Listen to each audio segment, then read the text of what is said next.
Steph Curry is the greatest shooter of all time, one of the best scorers of all time, and the second best point guard of all time. Probably soon to be the best point guard ever too, over Magic. Some people say Curry isn't clutch and doesn't show up when it matters most, but that's not true at all. In the playoffs, he averages 26.5 points, 6.3 assists, 5.4 rebounds, and 1.6 steals, shooting 45% from the field, 40% from 3, making 4.2 threes a game, which is insane, and 90% from the free throw line. His playoffs points per game is currently 8th all time, and out of everyone in the top 10, he's number 1 in playoff effective field goal percentage and free throw percentage. So basically, that means he's statistically the most efficient out of everyone in the top 10.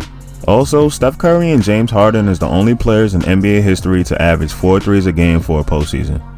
Harden did it once, but Steph did it for his whole career in the playoffs. The one time James Harden did it, he shot 35%, which isn't bad, but it's nowhere near 40% for a whole career. He also averages 26.4 points in the finals, which is currently 10th all time. And out of everyone on that list who's played at least 20 games in the finals, he's top 5 in points per game. So the fact people say he doesn't show up in big games is crazy. His record in the playoffs against other superstars is really good too. Let's take a look at how he matched up against them. Starting off with Damian Lillard, he's been doing him dirty his whole career in the playoffs. So far, he's 10-0 against him. Damian Lillard only got one win against Golden State in 2016, but Steph missed that game, so he couldn't even get one win against him. Steph averaged 34.5 points against him in 2016. Then he averaged 29.8 points in 2017, and in 2019 averaged 36.5 points in the Western Conference Finals. Steph leads Dame in all major stats in their matchups too. Steph averages 31.1 points, 4.8 rebounds, and 7 assists against him, while Dame averages 26.8 points, 3.5 rebounds, and 5.9 assists. Steph is 15-7 against LeBron in the playoffs. As you know, Steph won 3 out of the 4 finals they faced each other. In all 4 of those finals appearances against him, he averaged 25.7 points, 6.5 assists, and 6 rebounds. Next is James Harden.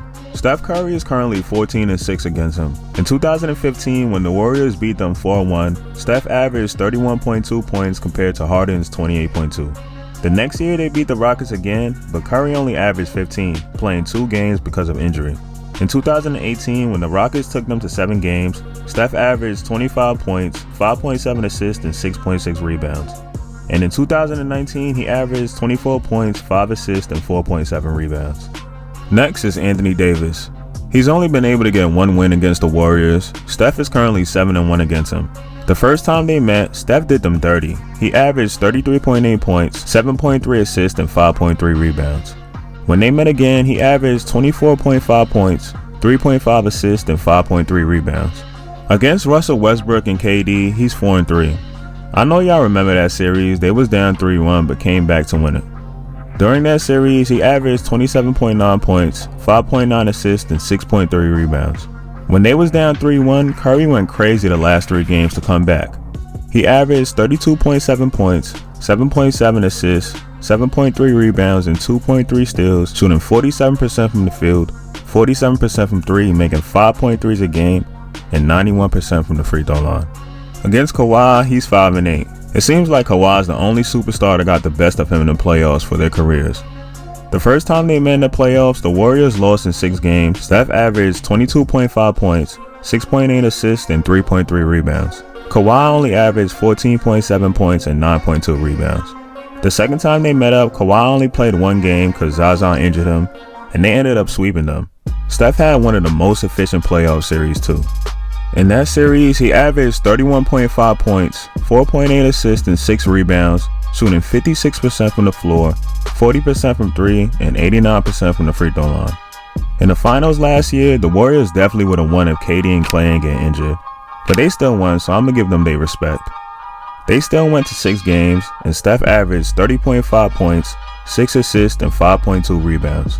He also had one of the best final performances of all time when he had 47 points, 7 assists, and 8 rebounds. This narrative of Steph not showing up when it matters most needs to stop, because clearly Steph has consistently shown up for his whole playoff career. Do you think Steph has the chance to be considered the best point guard ever? Let me know in the comments. And if you like this video, make sure you hit that like button and subscribe for more vids. Peace.